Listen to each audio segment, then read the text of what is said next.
Hello guys, সবাই কেমন আছো? আশা করি খুব ভালো আছো। আমিও খুব ভালো আছি। আমরা সবাই এসেছি মাছ ধরতে। এই যে সবসময় আমাকে হাসাই, এই যে এই মানুষটাকে দেখো, সবসময় হাসায়, কোনোদিনও আমাকে ভালো মতন একটা ব্লগ বানাতে দেয়নি। এই যে আমার বৌদি, এসেছি আমরা সব নদীর পাড়ে বেড়াতে। এই যে এই ছেলেটাকে, এই জায়গাটা হচ্ছে, এইটা হচ্ছে আমার দিদির বড় ছেলে। দেখি মুখটা, কোলগেটের অ্যাডটা দে। শেষে আমার নাম দিয়ে ইনস্টাগ্রামে সার্চ পড়ে যাবে। অতটাও ফেমাস ব্যক্তি নয় তুই, আরে ভাবিস না, নিজেকে সেলিব্রিটি মনে করিস না। এই বাবা এত বড় অপমান, এই অপমানের প্রতিশোধ তুই নিয়ে নে।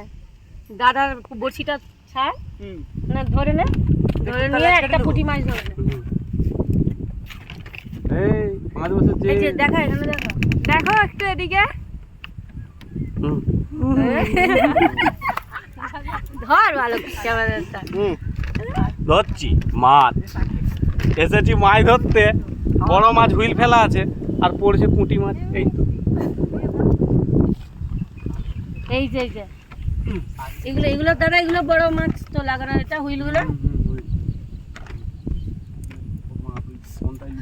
শরীরটা ভালো নেই, জ্বর হয়ে গেছে তো, কথা বলতে পারছি না খুব একটা। সবাই ভালো আছো তো? কমেন্ট করে জানিও। আমার তো শরীর ভালো নেই। ঠিক আছে, আসো, ভালো করছো। দাঁড়া না, কথা বলার তো চেষ্টা করছি। বন্ধু, কথা যদি ভুল কোনো ত্রুটি থাকে ক্ষমা করে দিও। এক ঘুষা মেরে দেবো বন্ধুকে।